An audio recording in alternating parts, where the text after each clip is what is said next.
Halo semuanya, Assalamualaikum. Ini adalah video pembelajaran IPA kelas 9. Pada video kali ini yang akan kita bahas adalah mengenai tanah dan kelangsungan kehidupan bagian kedua, yaitu tentang pembentukan tanah. Kata-kata tanah mungkin tidak asing bagi kalian ya, karena tanah ini berkaitan erat dengan kehidupan kita sehari-hari. Kenapa demikian? Karena kita hidup di atas tanah dan kita berpijak di atas tanah. Nah, bagaimana proses pembentukan tanah? Kalian paham? Kalian mengerti? Untuk lebih jelasnya, yuk kita saksikan video berikut ini. Kita mulai dari yang pertama, yaitu tentang proses pembentukan tanah. Bagaimana tanah itu dibentuk? Tanah merupakan campuran dari batuan yang telah lapuk, penguraian bahan organik, mineral, air, dan udara. Tanah terbentuk karena pelapukan fisik, kimia, dan biologis.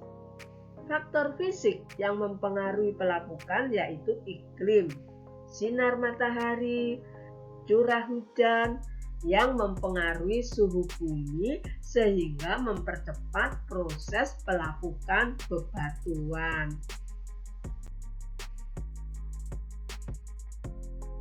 Pelapukan biologis itu dibantu oleh mikroorganisme tanah dan tumbuhan. Faktor lain yang mempengaruhi pembentukan tanah yaitu tipe batuan, topografi atau relief tanah suatu daerah. Untuk membentuk tanah setebal beberapa sentimeter dibutuhkan waktu ribuan tahun.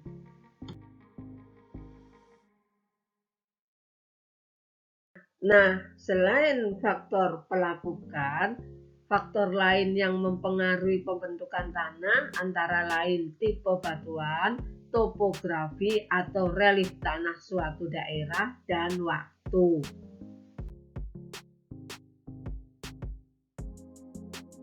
Sekarang kita bahas komponen-komponen tanah. Komponen tanah yang pertama adalah air. Tanah merupakan tempat hidup bagi berbagai makhluk hidup. Umumnya, makhluk hidup yang hidup di tanah membutuhkan kelembapan tanah. Kelembapan tanah terjadi karena keberadaan air di dalam tanah. Air diserap oleh tumbuhan setelah air menembus tanah dan mencapai akar. Komponen yang kedua adalah mineral. Karena tanah berasal dari pelapukan batuan dan kerak bumi, secara otomatis tanah banyak mengandung mineral.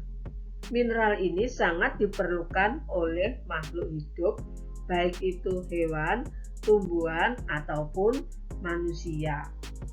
Kandungan mineral dalam tanah yang berbeda-beda menentukan sifat dan karakteristik suatu tanah. Tanah yang subur bukan hanya ditentukan oleh kandungan mineral di dalamnya, tetapi juga ditentukan oleh tekstur dan struktur tanah juga. Semakin gelap warna tanah, maka kandungan bahan organiknya semakin tinggi.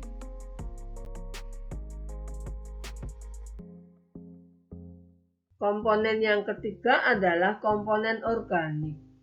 Tanah merupakan tempat hidup dari beberapa makhluk hidup, mulai dari bakteri, jamur, alga, serangga, cacing tanah, dan lain-lain.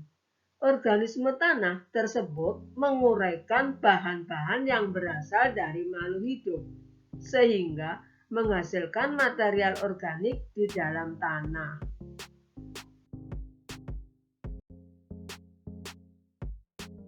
Komponen yang keempat yaitu batuan. Batuan adalah bahan padat yang terbentuk secara alami yang tersusun dari campuran mineral dan senyawa dengan berbagai komposisi. Batuan dibedakan menjadi 3 jenis berdasarkan proses terjadinya, yaitu batuan beku, batuan sedimen, dan batuan metamorf.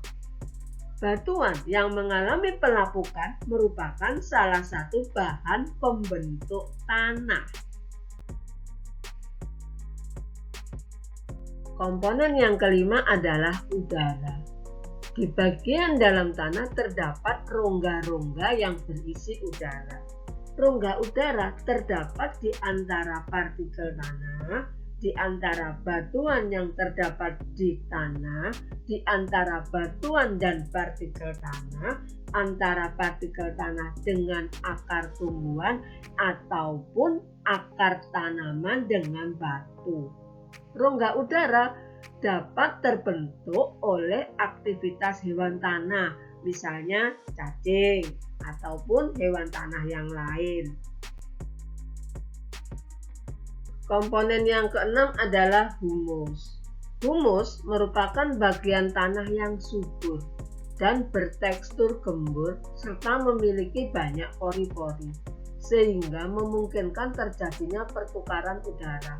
Kondisi tersebut menyebabkan akar memperoleh cukup udara dan tanah humus mampu mempertahankan air sehingga tanah selalu lembab. Humus mengandung mineral dan nutrisi yang penting bagi pertumbuhan tumbuhan.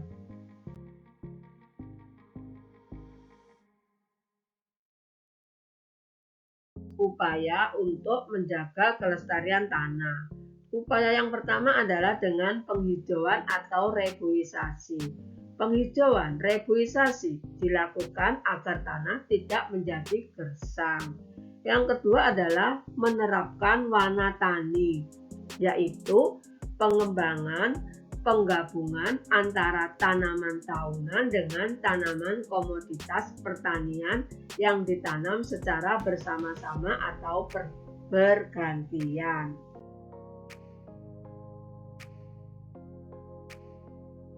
Upaya yang ketiga adalah dengan mengurangi pencemaran tanah.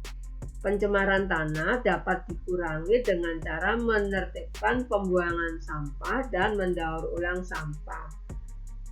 Yang keempat adalah penggunaan pupuk dengan bijaksana. Untuk itu perlu digalakkan penggunaan pupuk organik seperti pupuk kandang, kompos yang lebih aman bagi kesuburan tanah. Demikian tadi penjelasan Ibu mengenai komponen-komponen tanah dan upaya untuk menjaga kelestarian kesuburan tanah. Di akhir video ada beberapa soal yang berkaitan dengan penjelasan Ibu tadi. Ini soalnya. Demikianlah video pembelajaran mengenai tanah dan kelangsungan kehidupannya. Semoga video ini bermanfaat. Di akhir kata, wassalamualaikum warahmatullahi wabarakatuh. Bye semuanya.